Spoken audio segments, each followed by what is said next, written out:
All of you have probably played Monopoly at least once in your life. This is a popular economic and strategic board game that is among the top 10 board games in the world. But have you ever wondered who is the face of this game? Meet this mascot of the Monopoly game, Rich Uncle Penny Becks, whose image was inspired. So here he is, John Morgan, or simply DPI Morgan, an American banker, entrepreneur, and financier. What do you remember? This man and what impact he had on history. 3 largest companies in different industries have survived to this day: Electrician USSTE and JP Morgan CH. The foundation of all 3 giants was laid by John Morgan, a supporter of sometimes aggressive company mergers. Morgan has never been shy about dirty tricks. In order to get the desired result, influence in those areas that were interesting to him, he was called the secret leader of America's finances, and some considered him a small pawn in the game of larger businessmen such as John Rockefeller. Morgan is the progenitor of the Federal Reserve System and the man who is blamed for the sinking of the Titanic, who really was Mr. Monopoly and what deeds he remembered. Alia's story. In 1837, in a wealthy family, Morgan's mother, Juliette Pierpont, was neurotic and self-absorbed, and his father, Junius Spencer Morgan, was a very strict banker who taught accounting at an early age as a young boy. One day he brought home $1 million in cash and told little Joe to count the money, thereby trying to accustom his son to big money. Beginning of childhood. There are theories, one of which says that John was a very withdrawn child and the only living creature with whom he communicated was a yellow canary. John's relatives were extremely rich in prominent personalities. Among them were the founder of Yale University, James Pierpont, and the composer James Lord Pierpont, author of the famous song Jingle Bells. Morgan Jr. received an excellent education because his family could afford it. During his school years, John studied at a mathematics school, and then his father sent him first to Switzerland where he learned French, and then to Germany where he received a degree in arts and learned German. In the future, his knowledge of languages greatly helped him to establish excellent relationships with partners from Europe. John Pierpont Morgan got his first job in the London branch of his father's banking firm at the age of 20, where he worked for a year. And then he moved to a branch in New York, where he studied banking and absorbed knowledge in order to create the largest corporations in America in the future. In 1861, a civil war broke out in the United States, but John did not want to go die for the ideals of Abraham Lincoln. Instead he paid $300, which is about 88,000 modern dollars, since in those days you could officially buy your way out of military service so that another person could be taken instead of you from less affluent families. The war became a gold mine for traders. Morgan was among them. He bought defective weapons from the Southerners for 3 cents per dollar and sold them to the Northerners for 6 times the price, and this brought the young entrepreneur millions because he managed to sell more than 45,000 sets of defective weapons during the war. Subsequently, the cases of profiteering were investigated by a congressional commission, but the Morgan family's connections in the government helped evade responsibility. 1865 The Civil War ended and European money again poured into the United States, which benefited John because he got many contacts from London banks from his father. Money from partners from overseas helped Morgan build grandiose enterprises. How are the monopolies of all countries similar? In all playing fields, the monopoly has a railway. You will ask why? Because he began his entrepreneurial journey in this area. In 1869, having received money from overseas, John began reorganizing the railroad, investing in ways to improve transportation efficiency and create America's transportation system. In parallel with this, in 1871, Morgan became a partner with another banker, Anthony Drexler. He became John's senior mentor in banking, teaching him how to work with European investors, and also helped with investments in the railroad, which in the future would lead to systematic control of almost 20% of all U.S. tracks. In 1878, John Pierpont Morgan met Thomas Edison and they, together with other financiers, opened the General Electric Company. In general, Morgan Jr. was a fairly progressive person and immediately realized that electricity was the future. His own father dissuaded him from investing in this area. In addition to the colossal funds invested in the Edison Company, John provided the inventor with his home for experiments, and his private residence became the first illuminated residence in New York. After the death of his father, John Morgan took over his banking house and an inheritance of $10 million in terms of our money, that's $270 million.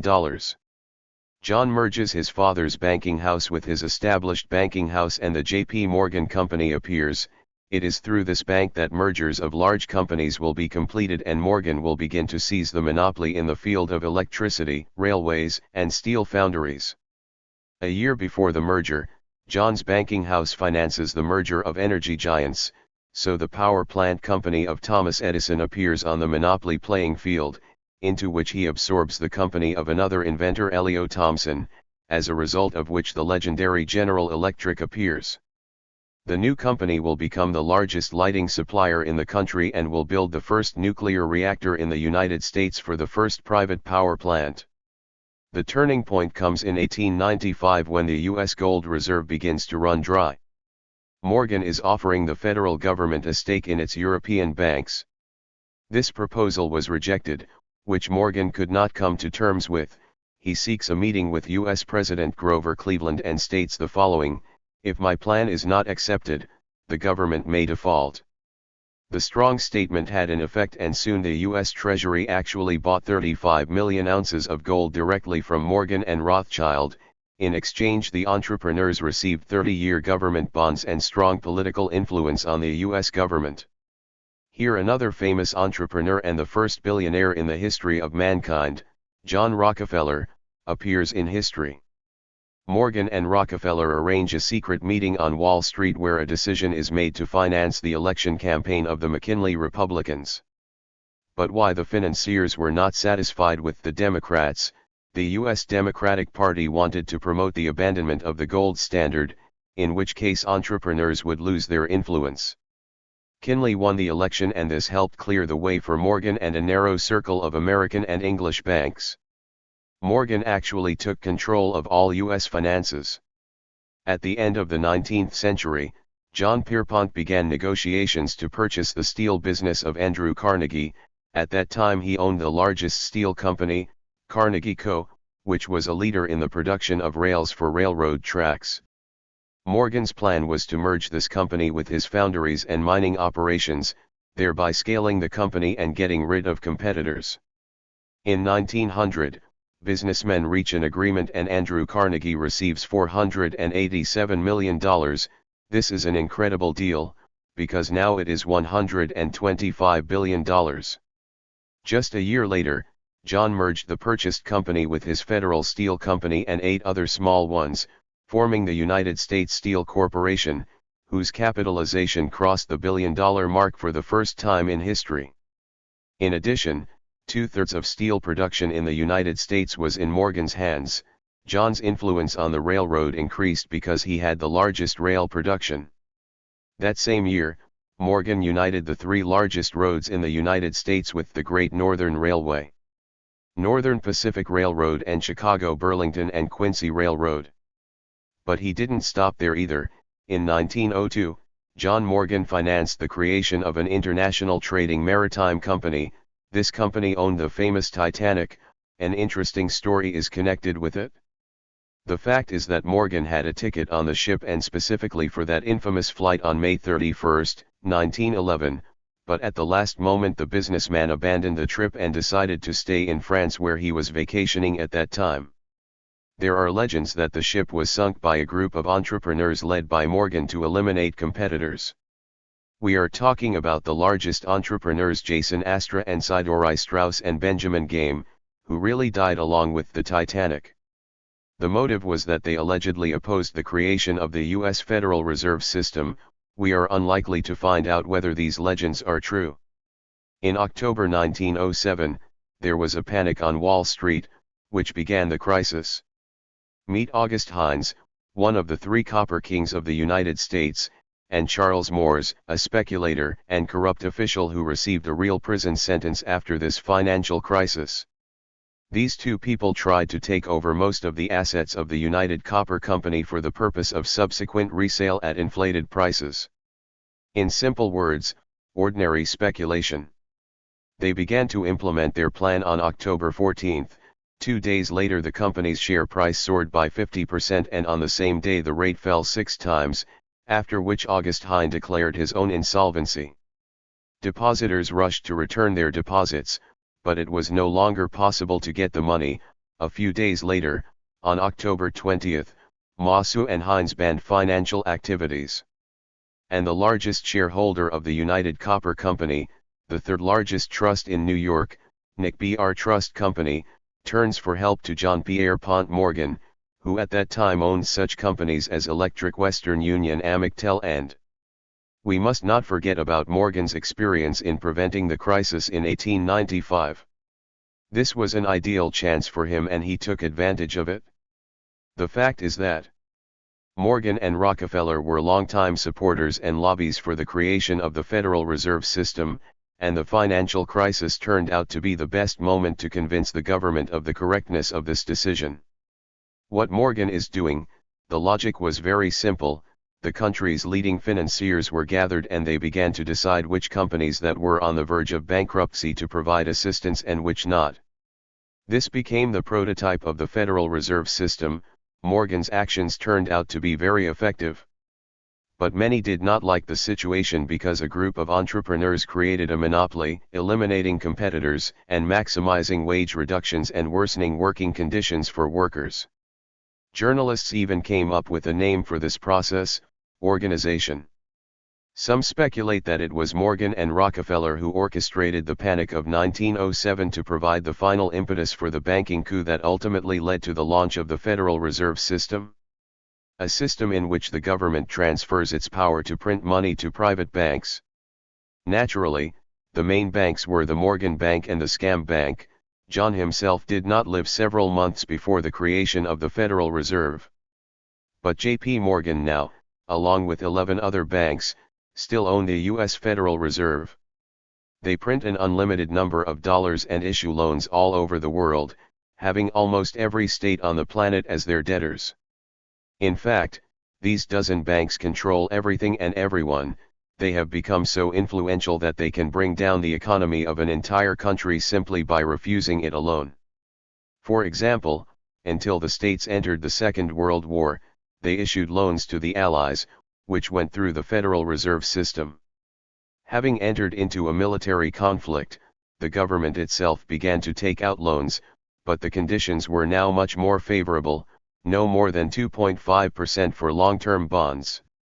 It turns out that even the U.S. government becomes a debtor to private banks. This, on the one hand.